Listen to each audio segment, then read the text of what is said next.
আসসালামু আলাইকুম, অলি স্যারের অনলাইন কোচিং এ সবাইকে স্বাগতম। আজ আমরা ট্যাক্সেশন ইন বাংলাদেশের আর্থিক পরিসম্পদ হতে আয় অধ্যায়ের শেষ ক্লাস করব। এই এই ক্লাসটা বেশ ইম্পর্টেন্ট। এই যে ক্লাসটা করাচ্ছি, এই ক্লাসের আপনার যে অঙ্কটা করাবো এখানে আর্থিক পরিসম্পদের যত আইটেম আছে সবগুলো আছে এখানে। হ্যাঁ, আমরা আহ, নিম্নলিখিত তথ্যগুলি হতে জনাব আসাদ এ 2023-24 বর্ষের জন্য আর্থিক পরিসম্পদ হতে আয় গণনা করো। প্রথমে লেখা আছে কর 10% কর মুক্ত সরকারি সিকিউরিটি। আমরা আগে যারা ক্লাস করছি তারা এই ক্লাসটা করব, অন্যরা বুঝবো না এই ক্লাসটা।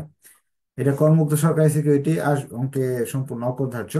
করযোগ্য সরকারি সিকিউরিটি এটা হলো কিন্তু আপনার করযোগ্য যদি বলা হয় তাহলে আপনার সেটার অর্থ হলো আহ এটার উপর ট্যাক্স দিতে হবে সরকারকে।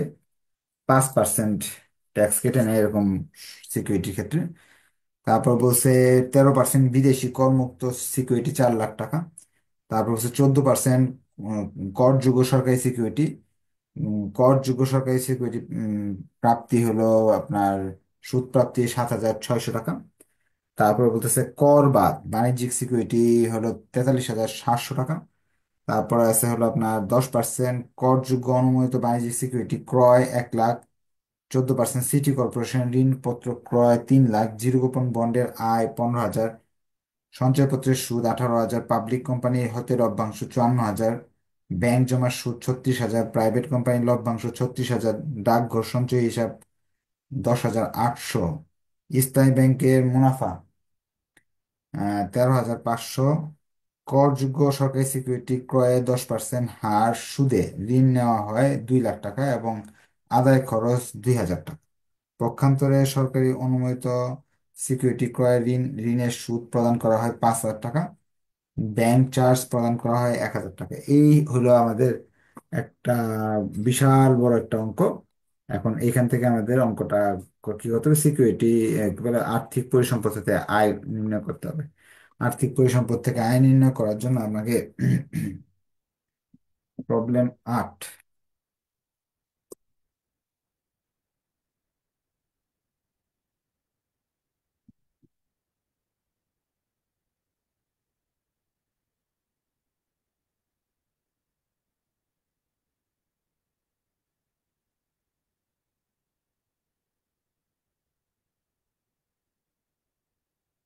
ছক করে নিই।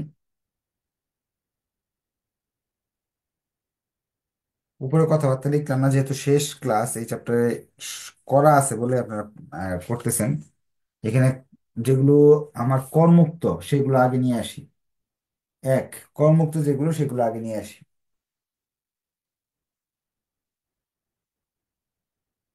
করমুক্ত করমুক্ত একটা আছে 10,000 টাকা সুদ, সুদ দেওয়া আছে সরাসরি 10,000 টাকা লিখলাম।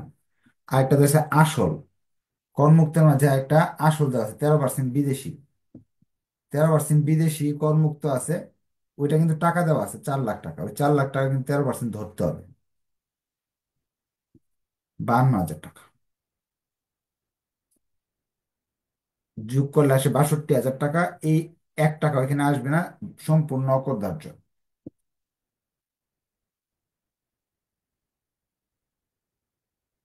জিরো।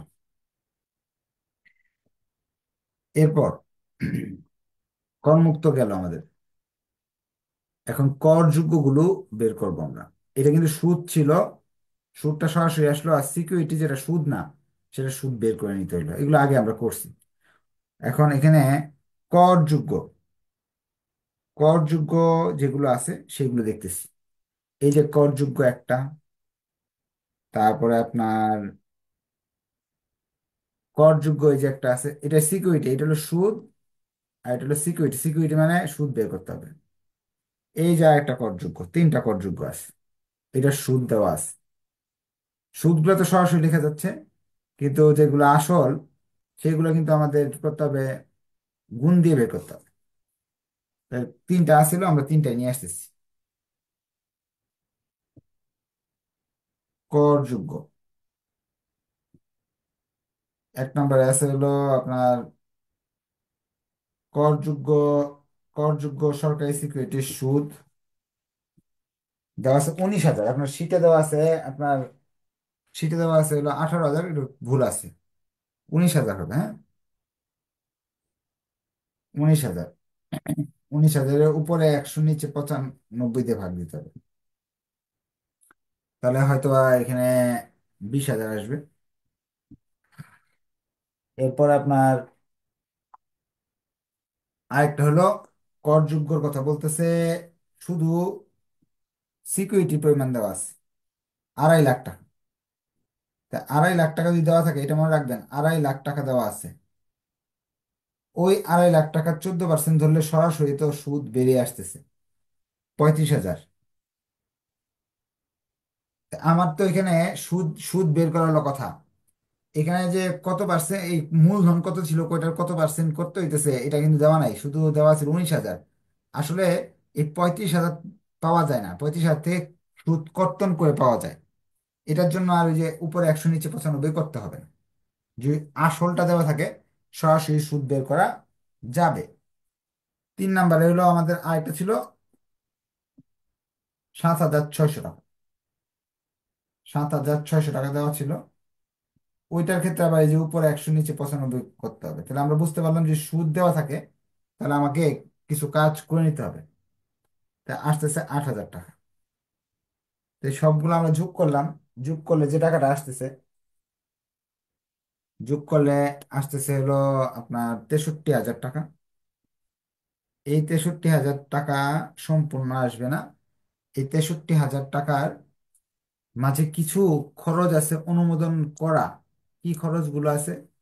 করযোগ্যের জন্য বলছে, করযোগ্য সরকারি শিক্ষকের জন্য 10% হারে ঋণ নেওয়া হয়েছে 2 লাখ। 2 লাখের 10% আসবে 20,000 টাকা। এবং আদায় খরচ দেওয়া হয়েছে 2,000। এই 22,000 টাকা আমাকে এখানে দেখাতে হবে, বাদ অনুমোদনযোগ্য খরচ। বাদ অনুমোদনযোগ্য খরচ। অনুমোদনযোগ্য খরচটা আমাকে এখানে দেখাই দিতে হবে। একটা হলো ব্যাংক, ব্যাংক সুদ। সুদ হলো একটা, নিচে দেখাই, অনুমোদনযোগ্য খরচ। একটা হলো সুদ, আর একটা হলো চার্জ। সুদ হলো 2 লাখ টাকার 20%, 10%, 20,000 টাকা। 20,000 টাকা দেখাতে হবে। আর যেটা হলো চার্জ, চার্জ হলো 2,000 টাকা। চার্জ হলো 2,000, তাহলে 22,000 টাকা আমাকে এখান থেকে বাদ দিতে হবে। বাদ দিলে 41,000 থাকবে।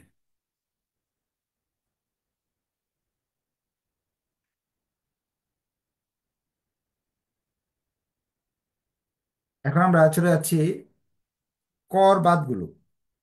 কর, এখানে জিরো কুপন আছে, এটা বাদ দিয়ে দিই, এটা যেহেতু আসে না অঙ্কে। জিরো কুপন, জিরো কুপন আছে 15,000। ইচ্ছা করলে এটা আমি নিয়ে নিতে পারি এখন। আম, এরপর আমরা কর বাদ গুলো আনি। এই যে কর বাদ একটা আছে, কর বাদ বাণিজ্যিক সিকিউরিটি। করযোগ্য, ওই যে আরেকটা আছে, উম, করযোগ্য বাণিজ্যিক সিকিউরিটি। হ্যাঁ। আচ্ছা, আমরা এক কাজ করি, পিডিএফ এ চলে যাই। পিডিএফ এ দাগ দিয়ে রাখা যায় কোনটা কোনটা নিলাম। আমরা এটা নিলাম, এটা নিলাম, এটা নিলাম, এটা নিলাম। এই 5টা নিছি না? এই 5টাকে নিয়ে নিছি। এখন নিব হলো ওই জিরো কুপনকে নিব। জিরো কুপনকে নিয়ে যাই। এই জায়গাগুলো একটু মুছে ফেলি।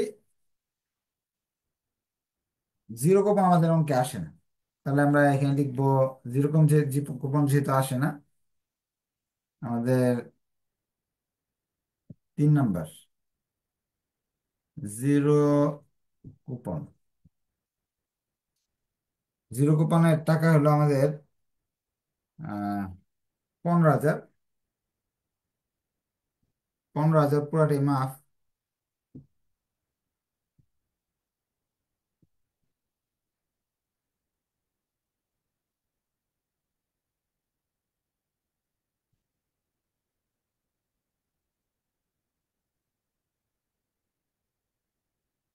এরপর আমরা বাণিজ্যিক সিকিউরিটি যেগুলো আছে সেগুলো নেই।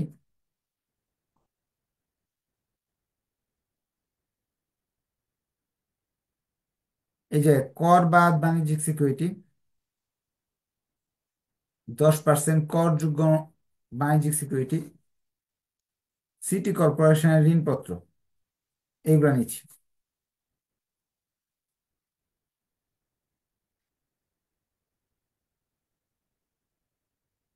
সরকার অনুমোদিত, এটা হলো অনুমোদিত বাণিজ্যিক সিকিউরিটি।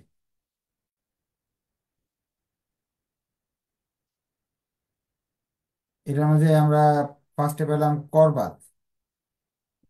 কর বাদ কিন্তু মনে রাখতে হবে, উপরে 100, নিচে 95।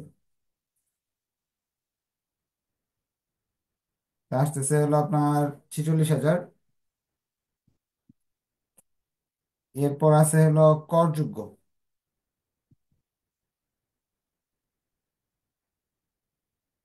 1,00,000-এর 10%।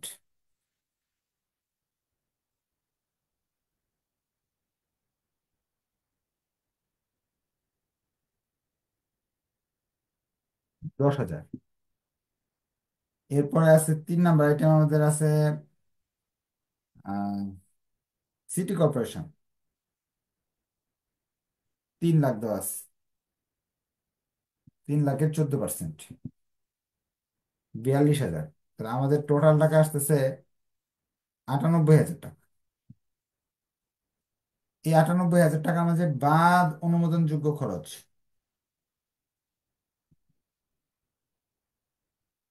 অনুমোদনযোগ্য খরচ কোনগুলো একটু দেখি আমরা। প্রশ্নে এই জায়গায় দেওয়া আছে অনুমোদনযোগ্য খরচগুলো হলো, বলে দিয়েছে বাণিজ্যিক সিকিউরিটি ক্রয়ের ক্ষেত্রে ঋণের সুদ 5,000 টাকা, ব্যাংক চার্জ 1,000, 6,000 টাকা। ঋণের সুদ 5,000, আর চার্জ 1,000, 6,000 টাকা। তাহলে 92,000 টাকা এখানে আসে। তা 92 আর 41 এগুলো আসলো, আর বাকিগুলো ম্যাক্সিমামে আসলো না। আচ্ছা, এখন আমরা এর পরের অংশে চলে যাচ্ছি।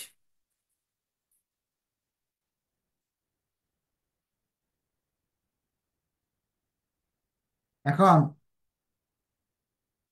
এই জায়গাতে বাকিগুলো সঞ্চয়পত্র, পাবলিক কোম্পানি, ব্যাংক জমা সুদ, প্রাইভেট কোম্পানি, ডাকঘর, ইসলামী ব্যাংক, এগুলা কি হবে? এই আইটেমগুলো নতুন, এগুলো আমরা আগের ক্লাসে পাইনি, এখন পাইলাম। মনে রাখবেন, সঞ্চয়পত্র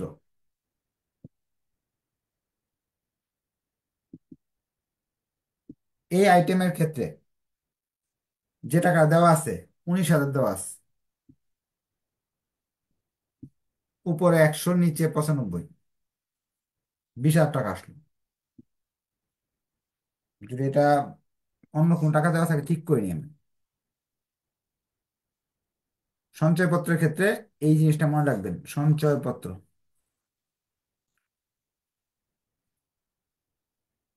19,000। তারপরে পাবলিক কোম্পানি, ব্যাংক জমা, এগুলা পাবলিক কোম্পানি।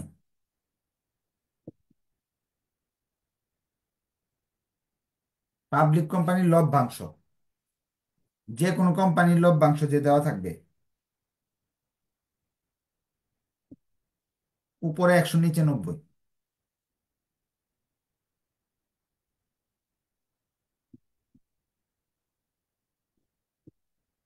প্রাইভেট কোম্পানি,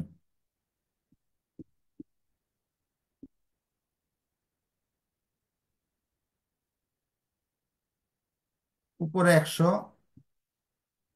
নিচে 90।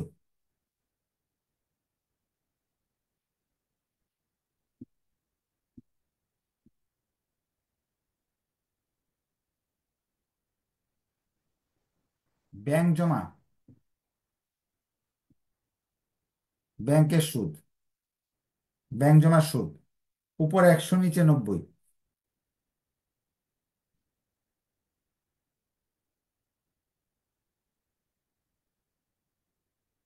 ব্যাংক থেকে যে কোনো টাকা যদি উঠায় নিয়ে আসেন, 10% ট্যাক্স কেটে নেয়। ডাকঘর সেম, উপরে 100 নিচে 90।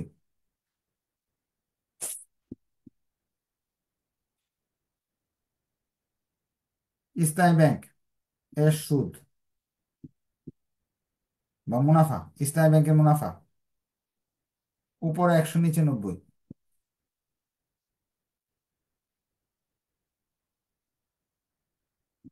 এটার উল্টায় যে এখান থেকে এই টাকাগুলো ব্যাংক থেকে আনতে হয়। এই জন্য মনে রাখবেন এই টাকাগুলোর উপরে 100 নিচে 90 হবে। আর শুধু সঞ্চয়পত্রটার ক্ষেত্রে একটু বিশেষ মনে রাখতে হবে, সঞ্চয়পত্রের ক্ষেত্রে উপরে 100 নিচে 95, 5% কেটে রাখা হয়। এই ছিল আমাদের অঙ্ক। আপনাদের যদি কোনো কোয়েশ্চেন থাকে, কোয়েশ্চেন করতে পারেন।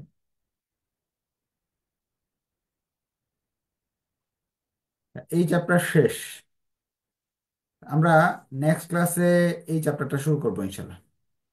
1 তারিখের দিকে শুরু করব, যেহেতু 1 তারিখের মাঝখানে মাত্র একটা ক্লাস বাকি আছে, তাই নেক্সট ক্লাসটা বন্ধ রাখবো।